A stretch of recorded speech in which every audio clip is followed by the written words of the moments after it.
Magandang umaga mga kabay. At tanghali na pala mga kabay. Bali ito yung pang-apat ko na repair mga kabay.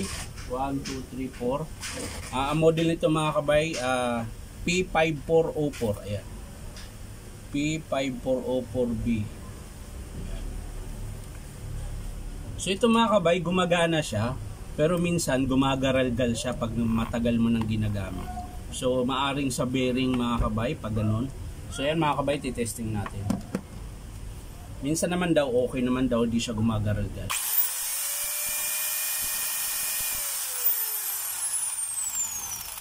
So meron po siya talagang para siyang sumasabit. So yan, tingnan natin mga kabay, bubuksan natin. Tara, samahan niyo po ako. So yan mga kabay, binuksan ko na. So isa din po sa dahilan kung bakit medyo para siyang may sumasabit, dahil po ay yung gear niya ay bungi po yung gear niya. Ayan.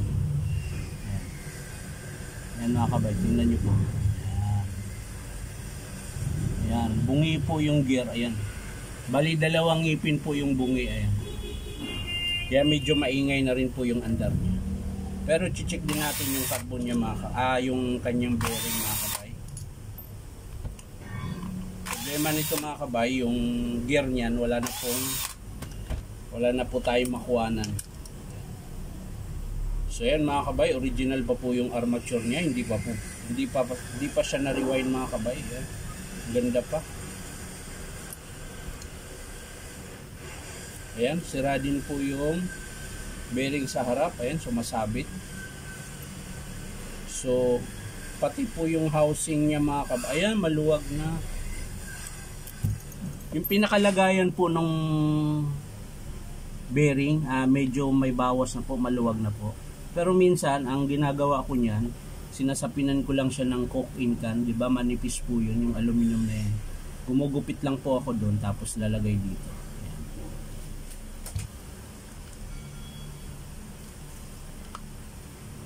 Tapos, isa pang dahilan nun mga kabay, ito, yung bearing dito, ang problema, yung bearing po dito sa loob, ayan, maganit na rin po, dapat palitin na po yun.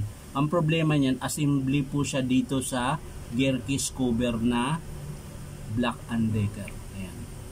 So, yan po yung papalitan dapat. Ang problema, wala na po tayong piyesa nito. So, kung pagtsatsagaan na lang ng customer to, medyo maingay, magagamit pa rin naman.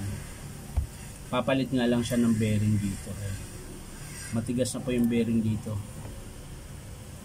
6001 po yung bearing dito mga kabay. Tapos sa likod naman 607, pero okay pa po yung bearing niya. So yan lang po yung dahilan mga kabay kung bakit siya maingay na parang sumasabit. Ayan po, bungi po yung gear. Tapos sira din po yung bearing dito sa susubukan kong buksan to mga kabay para mapakita ko sa inyo na buo po siya. Hindi po siya katulad nung ibang grinder na nakahiwalay. So susubukan ko pong i-press kung kayang i-press to mga kabay. So ayan mga kabay, nakalas ko po yung spindle niya. Ayan. Papakita ko po sa inyo mga kabay. Ayan. So ayan po mga kabay, oh. Nasa loob po yung bearing niya. Nakahulma po sa loob. So hindi po siya pwedeng kalasin mga kabay. Kahit dito sa ibabaw, naka-design po talaga siya na buo sa kanyang gear case cover. So ayan mga kabay, tatanggalin natin yung pinaka-lock ng, ito naman yung sa ibabaw mga kabay, ito yung lock ng guard. Ayan. Pag kinabitan mo siya ng guard, dati yung may pyesa pa ito mga kabay, mga 2001, meron pa po ito 2001, 2002 hanggang 2003. Ayan. Pagdating ng 2004 mga kabay, wala na po siyang pyesa, pinis out na po talaga siya.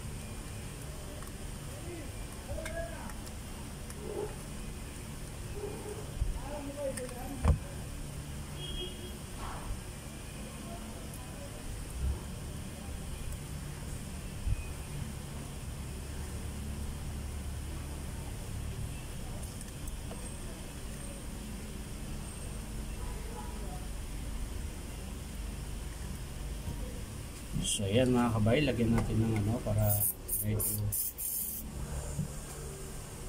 makita naman. So ayan mga kabay, oh. Buo po talaga siya. Kahit i-press mo yan mga kabay, mababasag lang po tong plastic niya na pinaka-housing niya. Ayan. Kala mo pwedeng i-press. Dati ginawa ko na rin yan mga kabay, pinipress ko to. Ito. Tinula ko po siya dito, palabas, kasi para naman po siyang lalabas. Ayan. Pero nung tinula ko po, may nakahulma po pala sa loob. Kaya po, buo po yan. Ayan. Pag nagpalit kayo ng bearing dito, buo po kasama yung gear case cover. Ang problema, wala na po tayo nito. Wala na po tayong mapalitan. So, ayan, gagana pa naman mga kabay. Nilagyan ko siya ng langis. So, okay pa po. Medyo hindi naman po siya ganun kaano. Ayan, konti lang naman po yung alog niya. Pero meron na po talaga. Ayan. So dapat palitin na po ito. Ang problema nito mga kabay, wala na po tayo. Pati yung lock spindle niya mga kabay, ayan. Bungi-bungi na rin po. Ayan. Yung, dito po nilalak yung pag nagtanggal ka ng blade. Ayun, ito po yun. Pinipress po yan. Ayan. Dito po yan sumasabit. Ayan. So bungi-bungi na rin po pati gear. So ang estimate natin dito mga kabay, yung bearing na 6,000, ito 6,000 ba o 600? Teka lang mga kabay, hindi ko lang gaano makikita. Ayan, ayun, 6,000 mga kabay. Yung bearing po dito 6,000. Tapos yung pinakalock niya po, hindi na po kompleto. Ayan, wala na po yung washer. Dapat may isang washer pa ito para hindi siya alog-alog. Ayan. So gumagalaw-galaw po, kaya siguro nabungi yung gear. Ayan. Dapat po hindi siya gumagalaw. Dapat masikip po siya. Pero ito, ayan, may play na po. Ayan. So marami pa pong papalitan mga kabay. Ang problema, wala na po. So in-estimate ko lang mga kabay na kung ano yung sira. So una, ayan yung gear niya. Yung bearing. Bearing sa armature, 6,000. Ayan, ito po 6 o 7 pero okay pa po siya. Ayan. Tapos yung carbon niya mga kabay, mahaba pa naman, so hindi ko na isasama. So yun lang po estimate natin mga kabay. Gear case cover, bearing 6,000, tsaka yung kanyang gear at syempre yung spindle. So yan lang po mga kabay. Hindi ko na po ipapakita kung paano buuin. Papakita ko na lang sa inyo mga kabay kapag may nahanap na pyesa.